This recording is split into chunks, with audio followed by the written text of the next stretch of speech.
December 18th, 1941. 2:17 in the morning. Unteroffizier Klaus Weber crouched in a foxhole outside Gazala, Libya, listening to a sound he'd never heard before. Not engines, not artillery. Something else. A rhythmic whisper, like wind through grass. Except there was no wind. His hands, wrapped around his Mauser rifle, had gone completely still. Behind him, 3 other German soldiers, boys from Bavaria who'd joined up together, who'd never been outside Munich before this war, waited for him to tell them what to do. Weber was 26, a veteran of Poland and France. He'd seen combat, he knew fear, but this was different. Everyone knew the British in North Africa were desperate. Rommel had them on the defensive, pushed back toward Egypt, running low on supplies and morale. Intelligence reports said British forces were demoralized, poorly coordinated, likely to collapse under sustained pressure. The German Africa Corps had momentum, confidence, the belief that one more push would break them. Nothing in the briefings mentioned Gurkhas. Nothing mentioned men who moved through darkness without sound, who appeared where they shouldn't be, who fought with knives when ammunition would have been easier. But Weber heard them now, that whisper, getting closer. He raised his hand to signal his squad. Stopped, the whisper had ceased. Complete silence. In that impossible stillness, in the darkness of the Libyan desert, Weber realized something that would appear in his letters home, in official reports, in the nightmares that would wake him decades later. The British had brought something to this war that German doctrine hadn't prepared them for.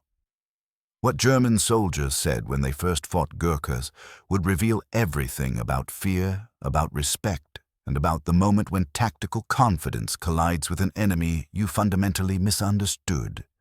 To understand what happened in the desert that December morning, you have to go back 6 weeks. To October 1941, when the first Gurkha units arrived in North Africa from India. The 2nd Battalion, 7th Gurkha Rifles, and elements of the 3rd Battalion, 1st Gurkha Rifles. 5,000 men who spoke Nepali, carried kukris, and had been fighting for the British Crown since 1815. Men recruited from the mountains of Nepal, where passes reach 18,000 feet, and survival itself requires endurance that flatland soldiers can't comprehend. The German intelligence officers who noted their arrival didn't consider them significant. Colonial troops, the report stated. Limited combat effectiveness. This assessment came from experience. Italian colonial forces had performed poorly. African troops often lacked training and equipment. The assumption, natural but wrong, was that all colonial soldiers were the same. Another brown face in a British uniform, another unit that would break under pressure. Oberst Friedrich Müller commanded a regiment of the 21st Panzer Division stationed near Gazala. He was 38, professional military, from a military family, educated at war colleges that taught him to assess enemy capabilities through equipment, training, and doctrine. When his intelligence officer briefed him about Gurkha units in the sector, Müller asked the obvious questions. What weapons? What vehicles? What tactical doctrine? The answers were unimpressive. Standard British infantry equipment. No heavy armor. Small unit tactics focused on infiltration and close combat. Müller filed the information and moved on. He had real threats to worry about: British tank divisions, RAF bombing raids, supply lines stretched across 800 miles of desert. A few thousand colonial infantry, however well trained, didn't change the strategic picture. But Lieutenant Hans Dietrich, a platoon leader in Müller's regiment, heard something different about the Gurkhas. He heard it from Italian soldiers who'd fought them in Ethiopia before the war expanded to North Africa. The Italians spoke quietly, almost reluctantly, about men who moved at night without light, who attacked positions that should have been secure, who kept coming even when wounded. One Italian sergeant, asked to describe Gurkha tactics, just shook his head. "You don't understand," he said in broken German. "They don't fight like us. They don't think like us." Dietrich filed that conversation in the back of his mind. He was 23, too young to have fought in the First World War, but old enough to have grown up hearing stories about it. Stories about colonial soldiers, Senegalese, Moroccans, Indians, who'd fought with ferocity that unsettled German troops expecting conventional European warfare. He wondered if the Gurkhas might be similar. But his superiors weren't concerned, so he focused on his duties, maintaining weapons, drilling his men, preparing for the next offensive. 300 miles to the east, near Tobruk, the Gurkhas were doing their own preparation. Subedar Lal Bahadur Thapa commanded a company of the 7th Gurkha Rifles. He was 31, a veteran of frontier wars on the northwest frontier of India, where he'd learned to fight Pashtun tribesmen in terrain even more unforgiving than the desert. He joined the British Indian Army at 17, risen through ranks through competence and courage, earned the respect of British officers who learned that Gurkha NCOs often knew more about small unit tactics than they did. The desert presented challenges, certainly. Heat during the day that made steel too hot to touch. Cold at night that went through wool uniforms. Distances that seemed impossible. You could see an enemy position miles away, but take hours to reach it. Water rationed to a pint per day. Sand that got into everything. Weapons, food, clothing, wounds. But Lal Bahadur had trained his men for this. Night movements across open ground, navigation by stars, silent communication through hand signals perfected over decades of regimental tradition. His soldiers practiced with their kukris, the curved knife every Gurkha carried, until they could draw and strike in one smooth motion. Not because they expected to use them often, but because tradition demanded it, and because sometimes, in close combat, a knife was more reliable than a rifle. British officers who worked with the Gurkhas learned quickly to trust them. Major Robert Thornton, commanding a mixed British and Gurkha company, watched Lal Bahadur's men train and felt something he hadn't experienced since the early days of the war: confidence.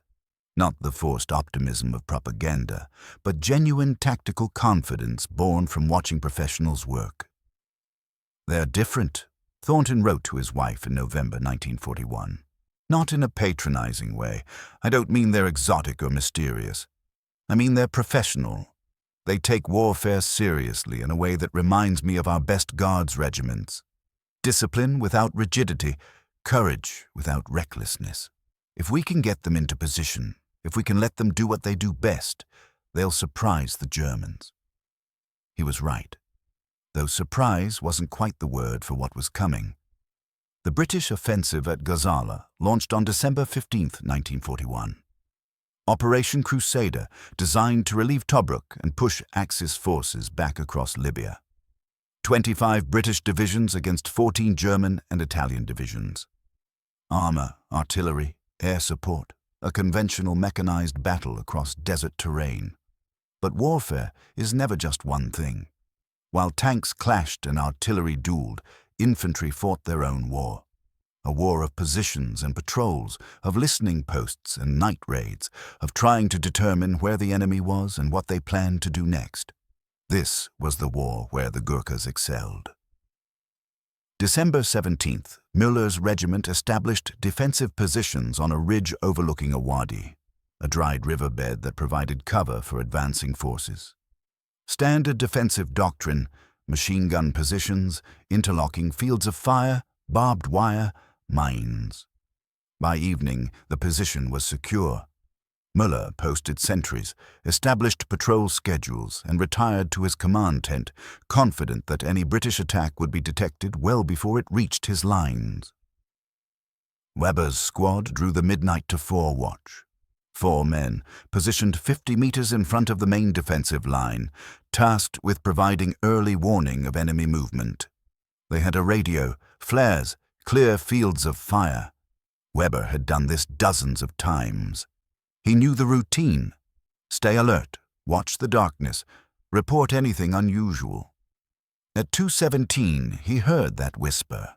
It came from the south, from the wadi they'd been watching all day. Not footsteps. The sound was too soft, too rhythmic, like fabric brushing against sand. Weber signaled his men to go on alert, brought his rifle up, strained to see through the darkness. The moon was a quarter full, providing just enough light to see shapes, but not details. He could make out the wadi's edge, the rocky terrain beyond. The ripple of sand moving in whatever breeze existed at this hour. Nothing moving, no silhouettes, no sound except that whisper, which had stopped the moment he'd moved. 5 minutes passed. Weber's finger rested on his rifle's trigger, sweat running down his back despite the December cold. His squad waited, breathing carefully, each man isolated in his own pocket of darkness and fear.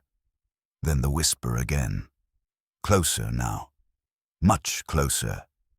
Weber opened his mouth to shout a challenge, to demand identification, to follow the protocols drilled into him since basic training. He never made a sound. The first Gurkha came out of the darkness like something that had always been there but only now chose to be visible. Small, maybe 5 feet 3 inches tall, compact, moving in a crouch that made him almost impossible to see against the sand.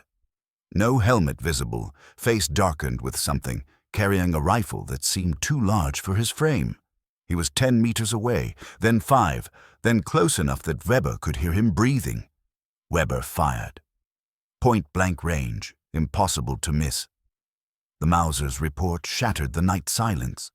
Behind him, his squad opened fire, muzzle flashes lighting up their position. Flares went up from the main defensive line. Machine guns started hammering. The entire German position went on alert, transforming from sleeping camp to combat-ready force in seconds. But the Gurkhas were already among them.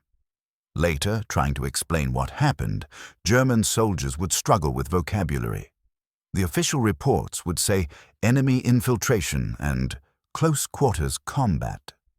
The letters home would use words like ghost, shadow, impossible. Because what happened wasn't a frontal assault or a flanking maneuver, standard tactics that German doctrine could recognize and counter. It was something else. Weber's first attacker had fallen from his shot. But there were others. How many, Weber couldn't tell. They came from multiple directions simultaneously, moving through German defensive positions that should have been secure, appearing in places they couldn't possibly have reached undetected. And they fought with an intensity that shocked men who thought they'd seen every kind of combat. Private Joseph Richter, 19 years old on his first deployment, found himself face to face with a Gurkha soldier who'd somehow gotten inside the defensive perimeter. Richter raised his rifle. Too slow.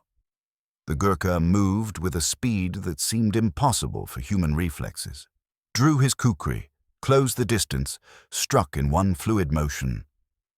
Richter went down. Not dead. The Gurkha had moved on to the next target before confirming the kill, but badly wounded, bleeding, out of the fight. Across the defensive position, similar scenes played out. Germans firing at shadows, muzzle flashes revealing Gurkha soldiers who seemed to materialize from nowhere, strike and disappear back into darkness. The sound of kukris on bone, a sound distinctly different from gunfire or explosions, more personal, more visceral. Shouts in Nepali and German, confusion about where the enemy was, where they were coming from, how many there were. Dietrich, commanding his platoon on the north side of the defensive position, tried to organize a coherent response. But standard tactics didn't work. You couldn't form a defensive line against an enemy who was already inside your perimeter. You couldn't coordinate fire when the enemy was too close to your own men. You couldn't retreat when you didn't know which direction was safe. He saw one of his sergeants, Feldwebel Otto Braun, a veteran who'd fought in Poland and France, engage a Gurkha soldier in hand-to-hand combat. Braun was 6 feet tall, trained in close combat, strong. The Gurkha was 8 inches shorter, probably 40 pounds lighter. The fight lasted 7 seconds. Braun died still holding his rifle, never having had time to use it. Dietrich would remember that moment for the rest of his life, not because of the violence. He'd seen men die before, but because of the efficiency. The Gurkha hadn't fought with rage or desperation. He'd fought with professional precision, the way a butcher breaks down a carcass, the way a surgeon makes an incision. Clinical, practiced, certain. The battle lasted 14 minutes. 14 minutes that felt eternal to the Germans experiencing it. Then, as suddenly as it had begun, it stopped. The Gurkhas withdrew. Not in retreat, organized, coordinated, moving back into the darkness with the same silent precision they'd shown approaching. They left behind 23 dead or wounded Germans, destroyed ammunition stores, and a defensive position that no longer felt secure despite still being occupied. Weber survived. He'd fired 6 shots, killed 1 Gurkha, wounded another. His squad of 4 was now 2, 1 dead, 1 wounded badly enough to require evacuation. He sat in his foxhole as dawn approached, hands shaking, trying to understand what had happened. Müller arrived at the position 30 minutes after the attack ended. He walked through the defensive perimeter, examined the casualties, interviewed survivors. He'd been a soldier for 20 years. He'd seen the Polish cavalry charge German tanks, brave but futile. He'd seen French troops fight to the last man at Lille, courageous but ultimately pointless. He'd seen plenty of combat, plenty of courage, plenty of tactical mistakes. This was different. They were inside our perimeter before we knew they were there, Weber reported, his voice flat. Standard infiltration tactics shouldn't work against prepared defenses. We had sentries, patrols, listening posts. They moved past all of it. How many were there? Müller asked. Weber hesitated. I don't know, 20, 30. It felt like more. They were everywhere. Müller examined the tactical map. Based on casualties inflicted and ammunition expended, he estimated the Gurkha force at approximately 40 men. 40 men had penetrated a defensive position held by 200 German soldiers, inflicted significant casualties, achieved their objective, and withdrawn successfully. The mathematics didn't support what had happened, but the bodies did.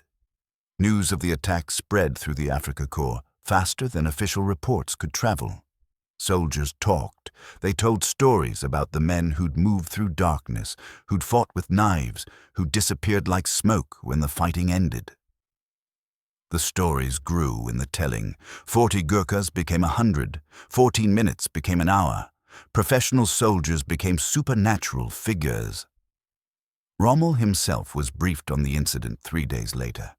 He listened to Müller's report, asked precise questions about tactics and casualties, examined photographs of the defensive position. Then he said something that would appear in multiple German accounts.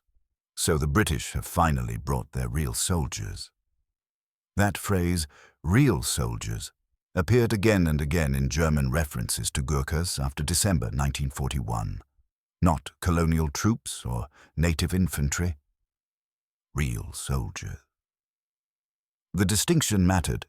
It represented a shift in perception from viewing Gurkhas as inferior forces to recognizing them as elite infantry whose capabilities exceeded most European units.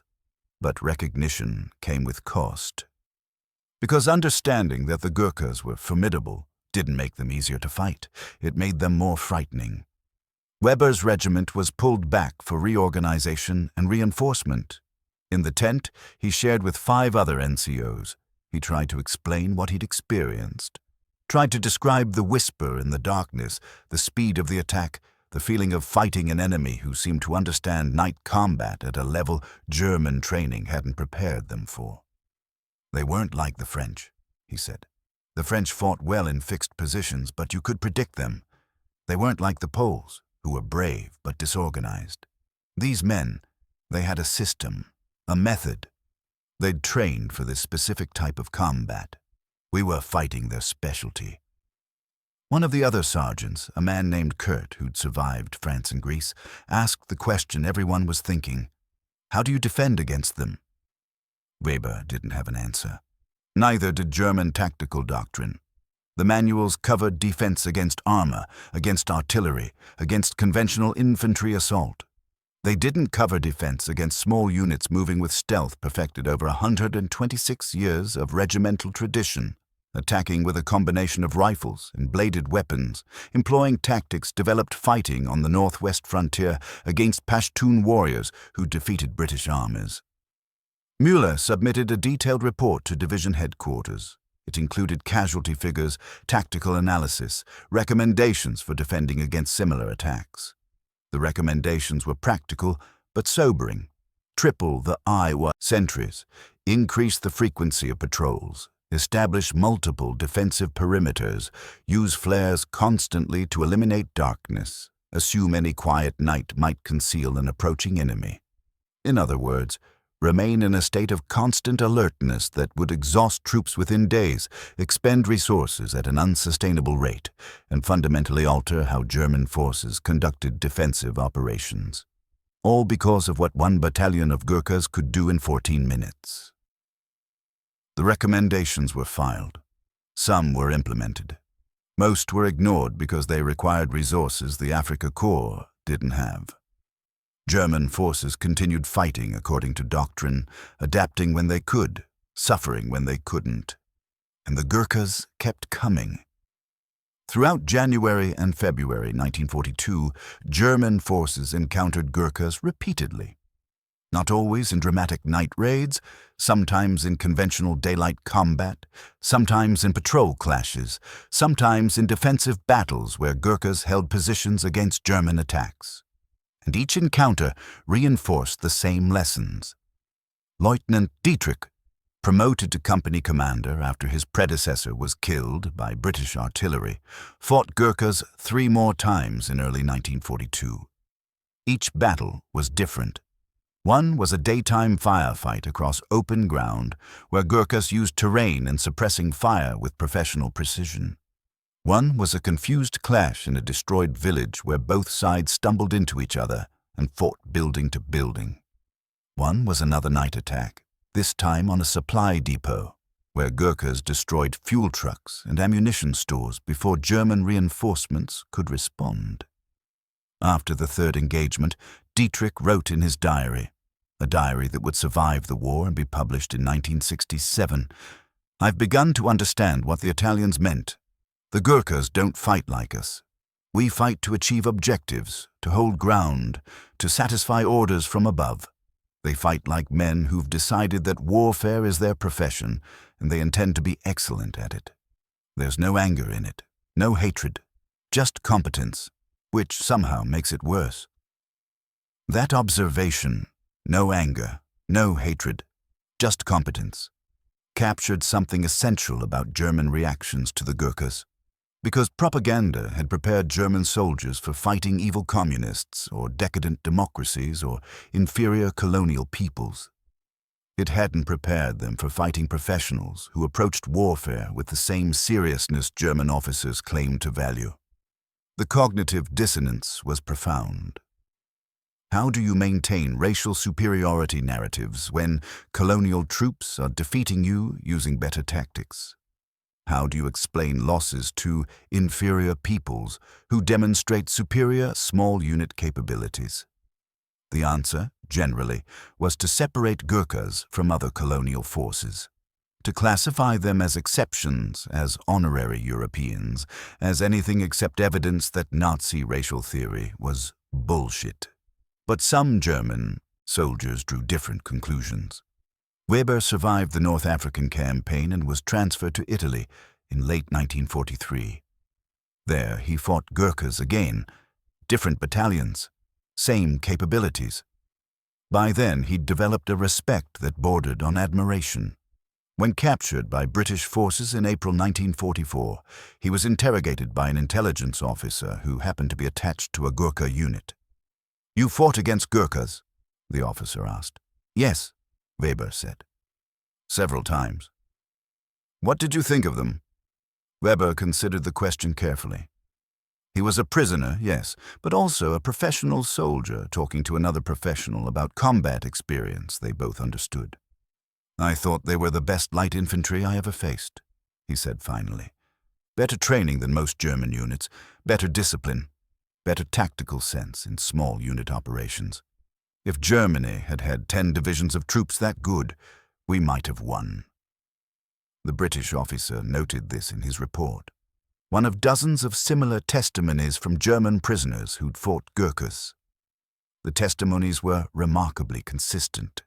Initial surprise, recognition of capability, respect earned through combat. Some prisoners remained racist, certainly.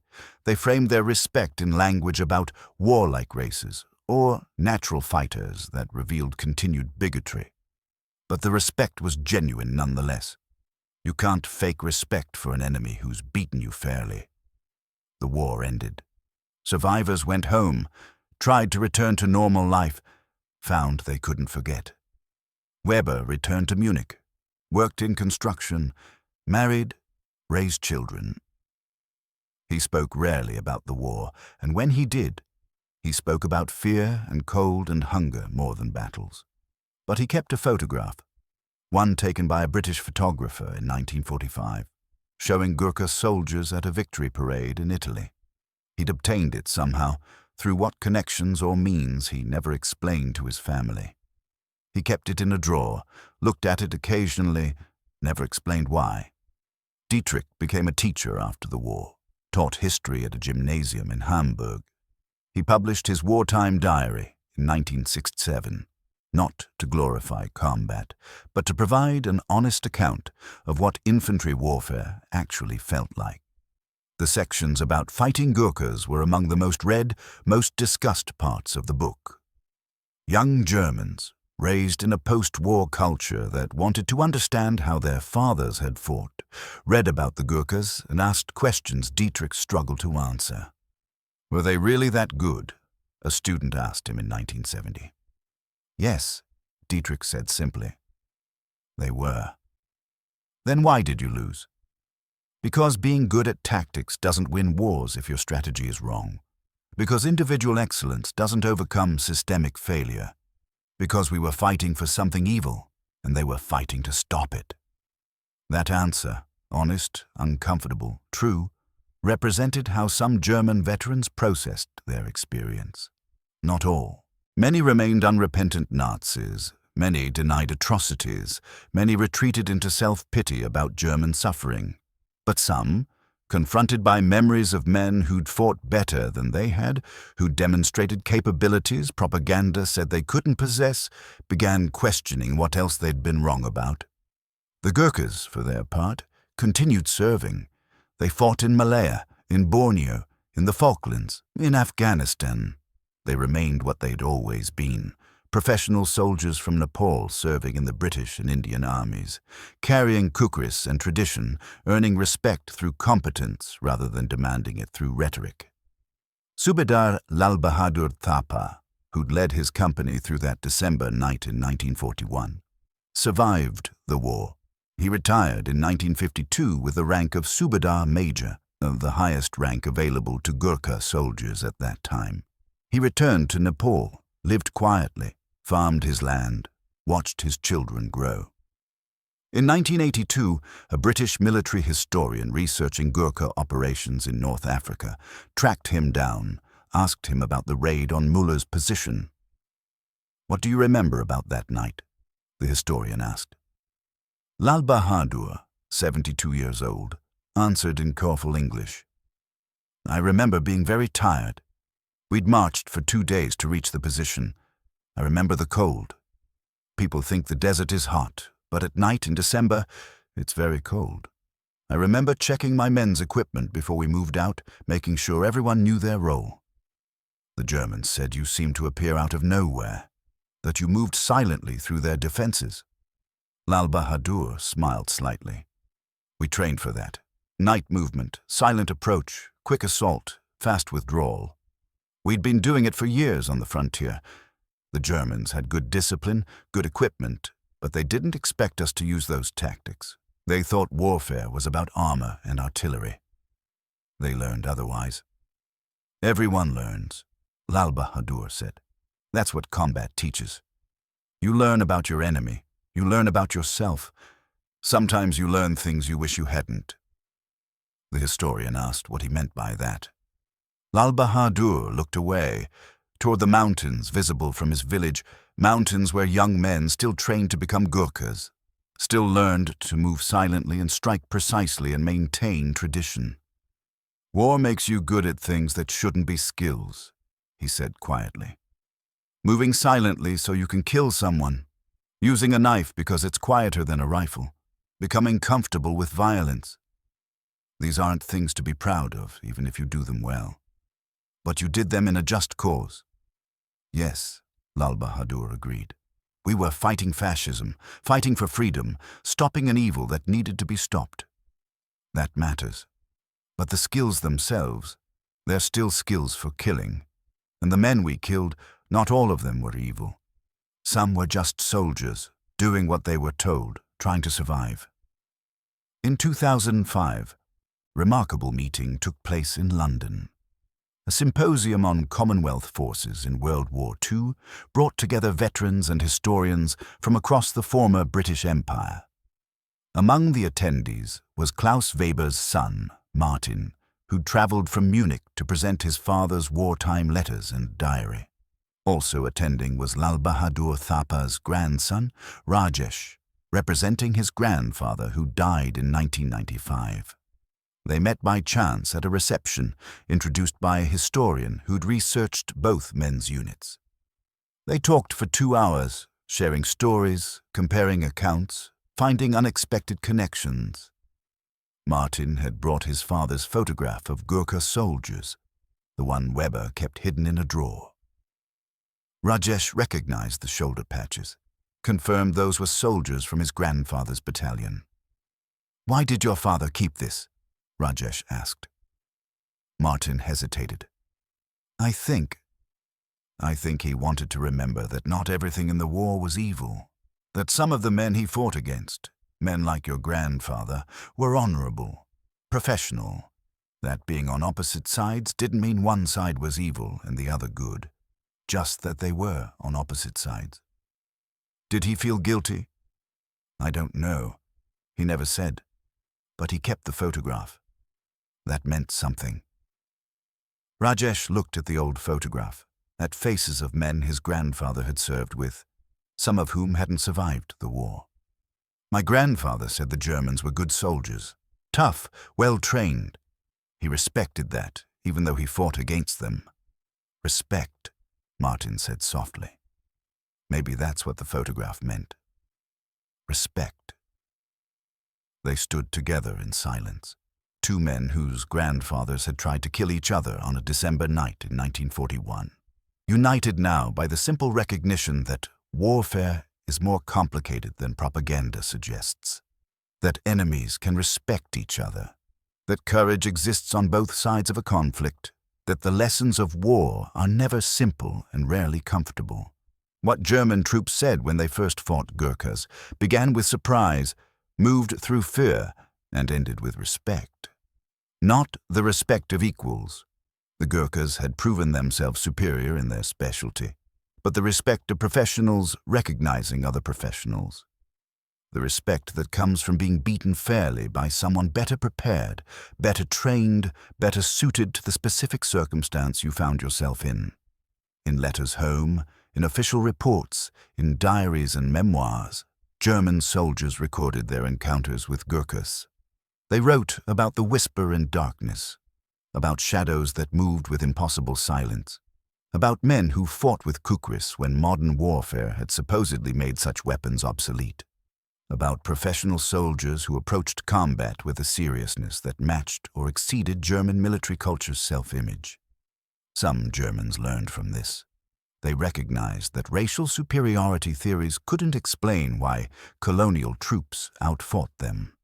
They questioned propaganda that declared some peoples inferior. They began the long, painful process of understanding that Nazi ideology was built on lies. Others learned nothing. They retreated into excuses, denialism, self-pity. They classified Gurkhas as exceptions rather than evidence. They maintained their prejudices despite evidence demolishing them, but the evidence remained. In casualty reports, in tactical assessments, in the private acknowledgements of soldiers who'd faced Gurkhas and survived to tell the story. They'd expected inferior colonial forces. They'd encountered some of the finest light infantry in the world.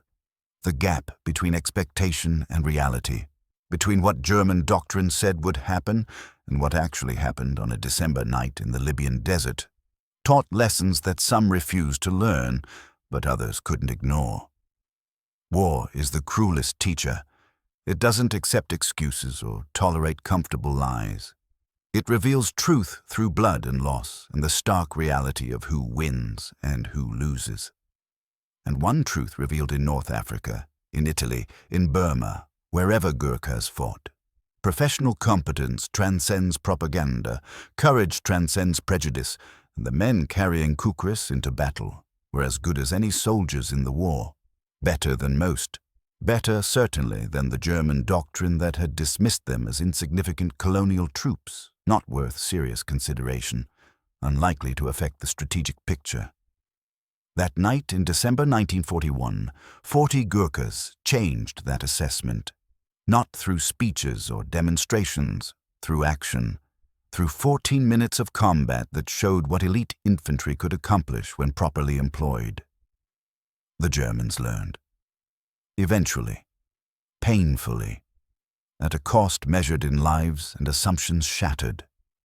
They learned that the enemy you underestimate is the enemy most likely to surprise you, that professional soldiers come from unexpected places, that mountain fighters from Nepal could teach desert warfare lessons to European troops who thought they'd mastered modern combat. They learned to respect the whisper in darkness, to fear the kukris curve, to recognize that when Gurkhas were in the sector, every quiet night might be the prelude to violence delivered with silent precision. They learned what the British had known since 1815, what the Indians had known for centuries, what Nepalis had always understood, that some warriors earn respect not through size or technology or industrial capacity, but through skill, courage, and the kind of professional excellence that transcends culture and circumstance. In the end, that was what German troops said when they first fought Gurkhas. They said, "We underestimated them." And then, after reflection, after processing the experience, after confronting what had happened, "We won't make that mistake again."